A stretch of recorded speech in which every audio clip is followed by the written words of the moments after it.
0,004 $.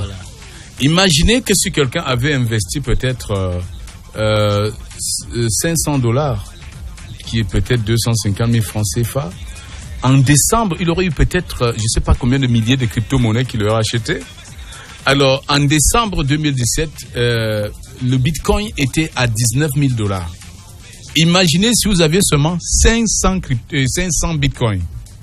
À 19 000 $ fois 500, vous devenez multimilliardaire tout d'un coup pour avoir simplement pensé à faire. C'est ça la magie de la crypto-monnaie. Mais est-ce qu'il n'y a pas de risque aussi derrière?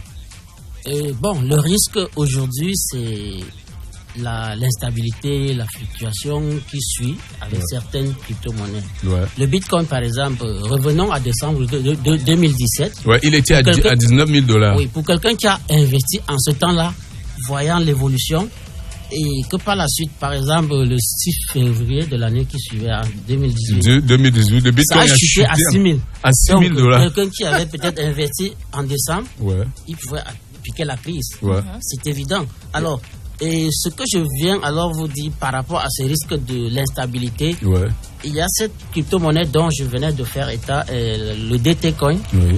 C'est une crypto-monnaie qui est stable. Ça a une croissance permanente. Oui. Donc, ça ne connaît pas de fluctuation. Ouais. Ça a un marché qui ne permet pas, ils appellent ça le force market cap. Ça ne permet pas que des gens fassent ce qu'on appelle le dumping. Ouais. Donc, généralement, dans les échangeurs, où on trouve le Bitcoin et les altcoins, tous les cryptos qui copient l'exemple du Bitcoin. Ouais. Là, il y a ce qu'on appelle le dumping, souvent. Il y a ce qu'on appelle les baleines. Ils achètent en masse. Oui. Ils font monter la valeur.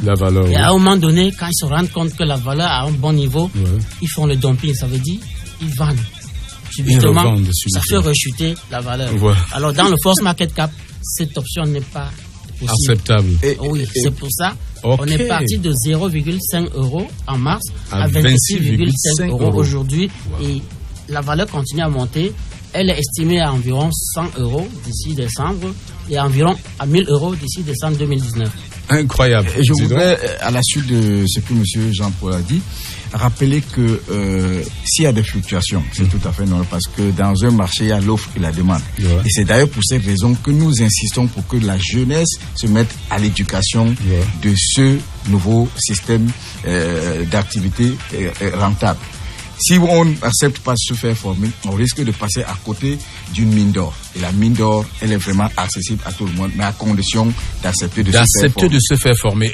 J'apprécie vraiment cette démarche parce qu'il faut dire aussi qu'il y a un autre volet marketing de réseau dans la crypto-monnaie. Est-ce que vous parlerez aussi de ça dans la formation? Bien entendu, Président, nous allons parler non seulement du marketing de réseau, mais beaucoup plus de formation en développement personnel. Voilà, et aussi la technique du trading. Et je vois d'où interviennent les traders, surtout quand une crypto-monnaie connaît beaucoup de fluctuations comme le Bitcoin. C'est là où le rôle des traders est très important pour vous aider à repositionner votre mise. Alors quand ça monte, est-ce que si jamais j'avais misé sur des Bitcoins et on atteint 19 000 $, est-ce que j'ai le droit de les revendre rapidement pour récupérer mon argent et verser dans autre chose? Oui, Chop, je voudrais apporter un élément de réponse très important. En principe, on n'investit pas quand la monnaie est déjà trop élevée. On l'achète quand elle a chuté. C'est le moment. Il vient de parler du DT Coin. C'est le moment d'acheter le DT Coin. On ne l'achète pas quand c'est déjà trop cher. Ouais. En réalité, il y a business quand tout le monde ne s'y intéresse pas.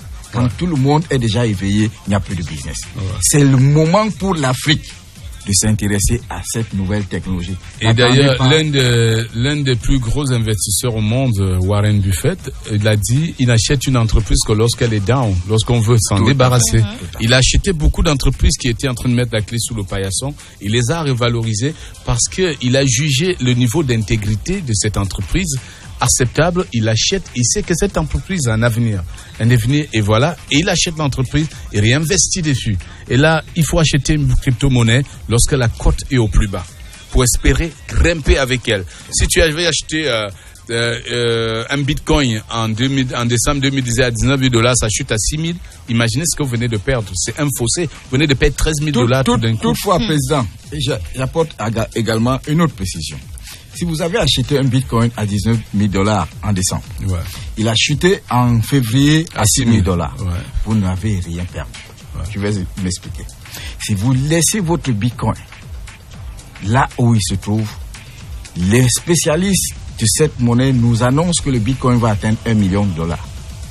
Ben, il faut attendre. Oui, il faut être patient. Dans la crypto-monnaie, on ne perd pas de la même manière que dans le forex. Dans le forex, quand vous perdez votre mise, vous n'avez plus rien à faire que d'ajouter. Alors que dans la crypto-monnaie, vous pouvez acheter une crypto-monnaie, pour peu qu'elle reste sur le marché, il est fort possible qu'elle reprenne de la valeur. Mais l'intelligence financière, selon Robert Kiyosaki, recommande que on se fie aux faits et non aux opinions. Ça va atteindre $1 million, c'est l'opinion des gens, ce n'est pas des faits. Oui, c'est pas l'opinion absolument, c'est les études. Parce que ici maintenant dans la crypto-monnaie... Une étude reste une opinion. Par contre, je viens de prendre, dans les faits, le DT Coin ne connaît pas de fluctuation, ça c'est un fait. C'est ce qu'on peut dire, on peut appeler ça un fait par exemple. Ça c'est un fait. Voilà. Mais je dis une fois de plus, les prévisions qui avaient été annoncées par les promoteurs du Bitcoin, notamment Satoshi, personne ne croyait à l'époque. Mais aujourd'hui, le Bitcoin a encore repris depuis la fin de la Coupe du Monde.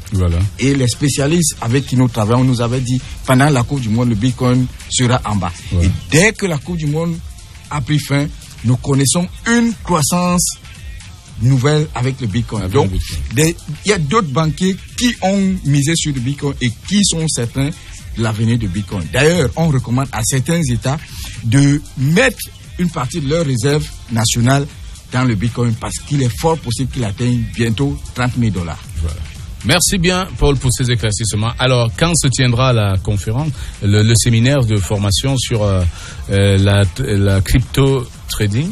Alors, c'est mercredi le 8 et vous aurez la primeur du lieu où le séminaire se... Est-ce que nos auditeurs ont posé des questions, Camille, s'ils veulent savoir? Voilà, c'est juste des messages. Voilà. Merci d'être venu. Et merci encore Jean-Paul. Est-ce que vous avez quelque chose à ajouter? Peut-être vous avez une information particulière à nous donner? L'information que je m'en vais donner aux téléspectateurs, c'est que nous avons un but. Notre but, c'est de sensibiliser tout le monde par rapport à la crypto-monnaie et au trading. Si des gens ne s'y intéressent pas, ils vont s'y intéresser d'une manière ou d'une autre parce qu'on est en phase d'une transition.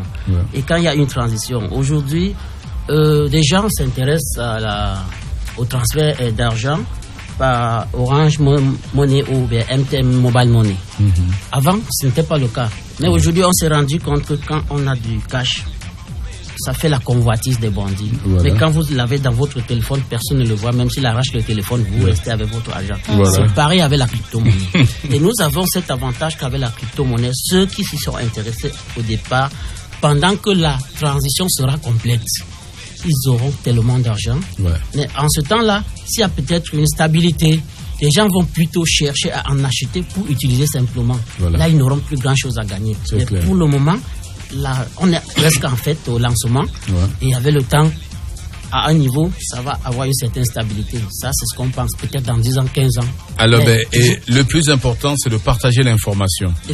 Et comme on l'a dit à tous les spécialistes, Warren Buffett l'a dit aussi, l'information, c'est de l'or. On ne crée pas une richesse avec de l'argent. C'est avec l'information, on crée de la richesse. Et l'information est primordiale. L'information, ça vaut la vie. Si des pays en guerre, si des pays engagés dans une bataille, certains arrivent à gagner, ce n'est pas par leur arsenal militaire. C'est parfois grâce au renseignement, à l'information qu'ils ont sur leur ennemi qui gagne la guerre et non leur arsenal ni les compétences de leurs officiers, beaucoup plus l'intelligence, surtout l'information. Voilà.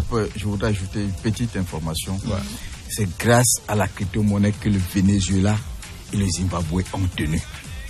Des sanctions économiques qui avaient été infligées à ces deux pays auraient pu les faire disparaître, mais c'est grâce au Bitcoin. Au Bitcoin que le Venezuela a pu résister. Merci bien Paul, et on attend donc la date et le lieu du séminaire. Déjà, c'est le mercredi sur prochain, le mercredi. Le 8. C'est le lieu qui manque à vos communes. Le lieu sera déterminé dès la sortie. Merci d'être venus, chers messieurs. Et passez une excellente journée. Et j'espère que nos auditeurs trouveront leur compte là-dessus. N'hésitez pas à dépenser de l'argent pour aller suivre un séminaire. Il faut le dire, il y en a qui préfèrent acheter 6 bouteilles de bière au lieu d'investir peut-être 2500 ou 3000 francs. Allez suivre un séminaire qui peut changer sa vie. Soyez de ceux qui dépensent, qui investissent pour leur intelligence plutôt que ceux qui investissent pour détruire cette intelligence. Alors, la différence entre un homme riche et un homme pauvre, justement, c'est de comment ils dépensent leur argent. Dis-moi comment tu dépenses ton argent, je te dirai ce que tu seras dans quelques années. Ce que tu viendras dans quelques années, parce que la manière de dépenser de l'argent dépasse ce que l'on gagne. Puisque tu dépenses ton argent à faire du n'importe quoi, eh bien, attends-toi à ne rien faire plus tard dans ta vie. Et si tu dois devenir pauvre demain, on peut commencer à le lire aujourd'hui, selon la façon par laquelle tu dépenses tes revenus. Tu dépenses à te mettre en scène pour t'assurer du chercheur chaque soir. Voilà. Un chercheur différent chaque soir. Je sortirai jamais de là. La façon de dépenser est primordiale, Patricia, dans la réussite d'un homme. Je vais vous donner un exemple. Imaginez un monsieur qu'on peut appeler Jean, un individu qu'on peut appeler Jean, un autre qu'on peut appeler Pierre. Et si Jean, voilà comment Jean dépense son argent. Premièrement, il fait des dons à l'église. Et Pierre, lui, il achète 6 bouteilles de bière au lieu de faire un don à son église. Pendant que Jean épargne son argent, Pierre s'offre de nouvelles chaussures et de nouvelles chemises et de nouvelles cravates. Pendant que Jean achète un livre sur l'investissement, Pierre achète un nouveau téléviseur écran plasma Full HD.